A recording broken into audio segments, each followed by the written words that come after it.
Adi Pujastuti. Di sini Pertiwi Adi Pujastuti. Yeah. Mau minta waktunya Bapak sebentar untuk saya tanya-tanya. Sebelumnya boleh perkenalan dulu Pak, nama Bapak siapa, terus jualannya apa yang sebagai pedagang di pasar ini? Saya Ahmad Soleh, pedagang lombok ya. Iya Pak. Nah ini terkait tentang limbah atau sampah yang ada di pasar Pak. Kira-kira menurut Bapak nih tiap hari pasar ini memang berpotensi menghasilkan sampah ya Pak ya? Iya, menghasilkan sampah, banyak sampahnya. Dan kira-kira menurut Bapak apakah mengganggu sebagai Bapak masyarakat juga, pedagang juga, kalau sampahnya bertumpuk-tumpuk tuh kira-kira terganggu nggak Pak? Ya terganggu lah kalau banyak sampah ya. Oh iya. Nah kemudian nih Pak, kira-kira Bapak tahu tidak kalau sampah itu ternyata bisa dimanfaatkan? Ya bisa dimanfaatkan itu. Harapan Bapak kira-kira seharusnya sampah itu harus diapakan Pak? Ya pakai pupuk ya, digunakan itu.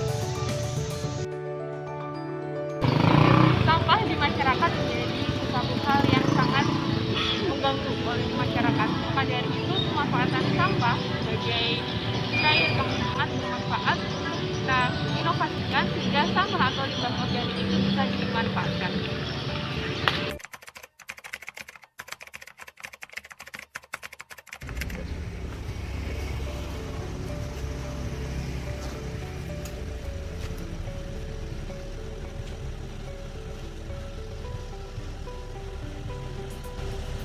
Assalamualaikum warahmatullahi wabarakatuh. Kami dari tim OASE Program Studi Tadris Biologi Jurusan Pendidikan MIPA Fakultas Tarbiyah dan Ilmu Keguruan IAIN Palangkaraya. Perkenalkan, nama saya Pertiwi Adi Pujastuti. Saya Alvina Muminah. Saya Afifah Nurul Humam. Kami di sini akan membuat suatu inovasi pengolahan limbah. Limbah yang kami ambil itu adalah sampah organik karena berdasarkan realita manusia di Palangkaraya itu masih ada banyak sampah organik yang belum dimanfaatkan dengan maksimal. Oleh sebab itu kami berinovasi untuk membuat sebuah alat yang namanya itu adalah anaerobic digester, Di mana hasilnya nanti akan menghasilkan 3 produk, yaitu biogas, kemudian pupuk cair, dan juga pupuk kompos. Alat brand yang kami gunakan pun sangat sederhana dan mudah diterapkan. Ada yang kami gunakan dari bahan-bahan bekas seperti botol bekas, kemudian sandal bekas untuk nanti kita praktikkan. Biaya yang digunakan adalah kurang lebih Rp200.000. Baiklah, setelah ini kami akan mempraktikkan langkah-langkah bagaimana cara membuat anaerobic digester.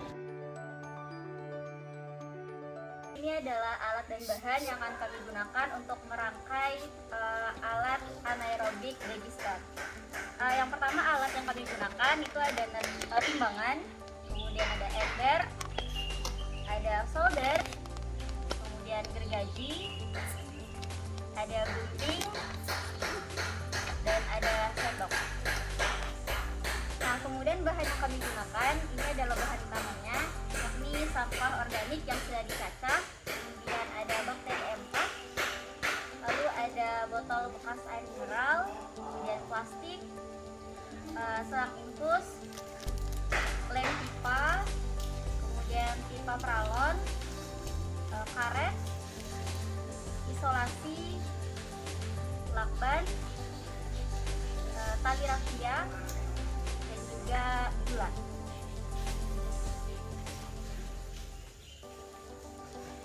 Baiklah, langkah selanjutnya kita akan memotong pralon sesuai ukuran yang kita inginkan dengan menggunakan gergaji pipa. Dari pipa pralon yang kita potong tadi, sehingga hasil rangkaiannya seperti ini. Ini dilihat dari belakangnya, kemudian depannya. Nah, pipa paralon ini akan kita gunakan untuk menampung gas metanan ini. Dan kita gunakan.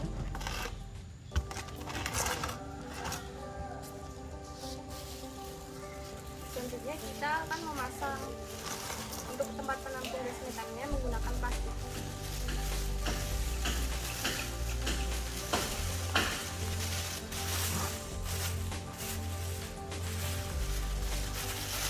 Gas yang ada di dalam itu harus dikeluarkan terlebih dahulu sampai kira-kira tidak tersisa gas apapun. Jika sudah dirasa yakin tidak ada gas di dalamnya, maka kita ikat dengan menggunakan karet gelang.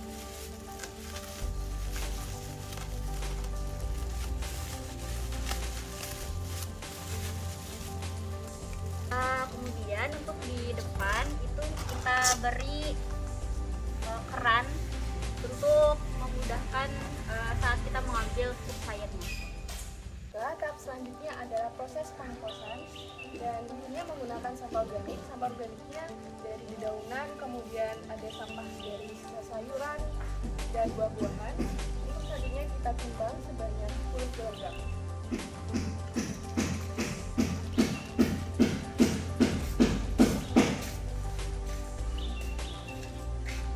Baiklah, kami menimbangnya menggunakan ember, dan embernya ini seberat 0,3 kg.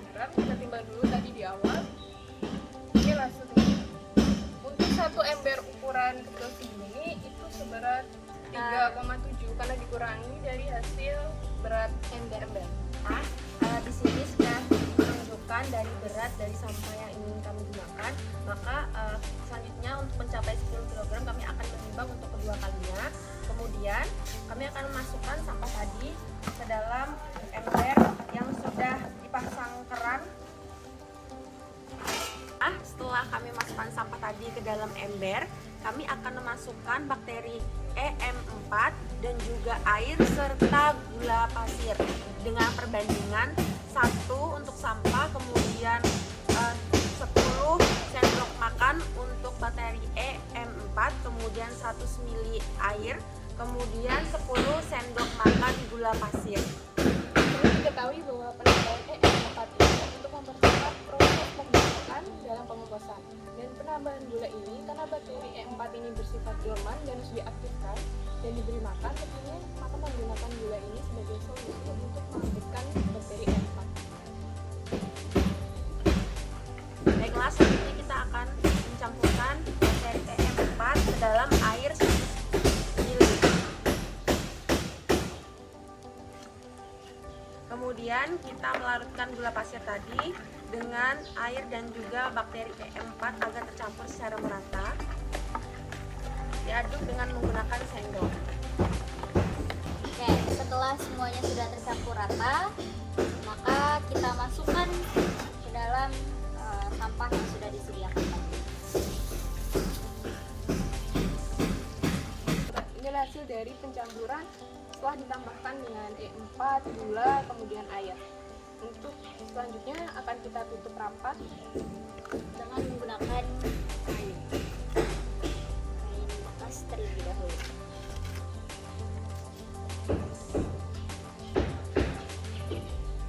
fungsi dari kain ini supaya embunnya itu terserap dengan baik dan tidak ditutup rapat sehingga gasnya tidak keluar. Kemudian ditutup dengan menggunakan penutup yang sudah dirangkai sebelumnya. Pastikan saat itu rapat dan tidak ada gas yang keluar. Ini adalah rangkaian alat yang menghasilkan pupuk cair sekaligus menghasilkan biogas dan juga kompos. Nah, di sini bisa dilihat bahwa plastiknya ini menggumpung ya, menandakan bahwa adanya kandungan metana yang dihasilkan. Kemudian kita akan mengambil cairan pupuk cair dihasilkan.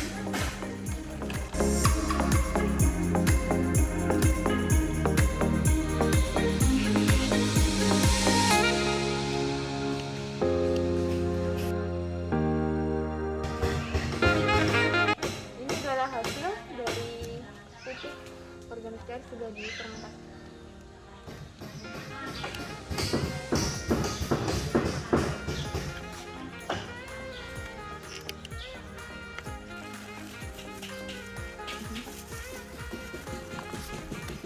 Jadi ini kita buka untuk mengambil resisinya.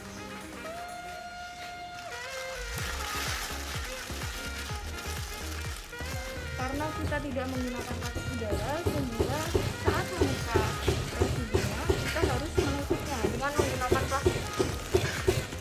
Dan menutupnya ini harus dengan cepat-cepat supaya gas metannya tidak keluar.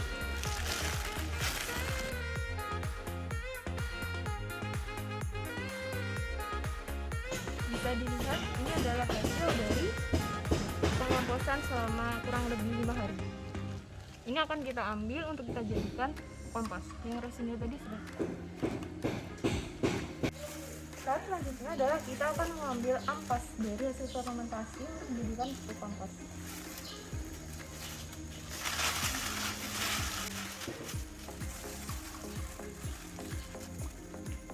Ini adalah hasil dari ampas residu yang telah kita keringkan selama kurang lebih 2 hari. Bisa dilihat ini sudah berubah warna menjadi kehitam-hitaman dan ada kecoklatan. Nah, tahap selanjutnya nanti akan ditambahkan fosfat agar dia bisa digunakan sebagai kompos yang dapat menyuburkan tanah.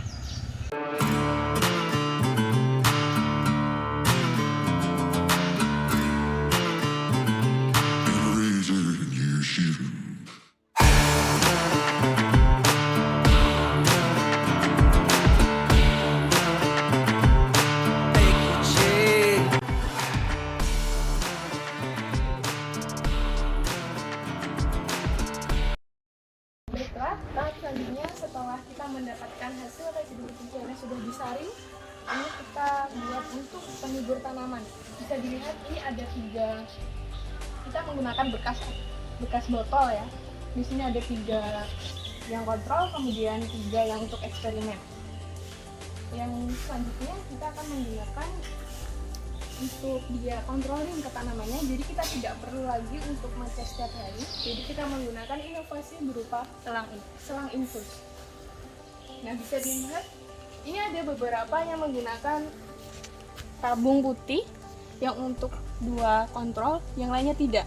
Kenapa kami menghilangkan yang tabung putihnya? Karena kemarin kami coba untuk yang pertama dia tidak mengalir karena ada oksigennya terus, sehingga kita menggunakan inovasi bagaimana supaya tetap mengalir sehingga kita hilangkan tabungnya.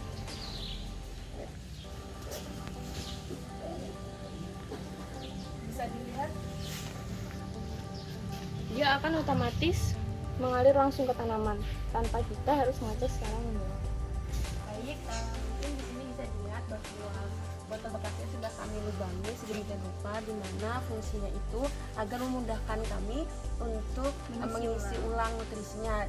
Kalau yang dikontrol kami mengisi ulang airnya, kemudian untuk yang eksperimen kami isi ulang untuk pupuk cairnya seperti itu. Dan kami menggunakan tutupnya itu adalah yaitu sonda jepit bekas ditambah dengan tali rapia agar memudahkan membuka tutupnya seperti itu.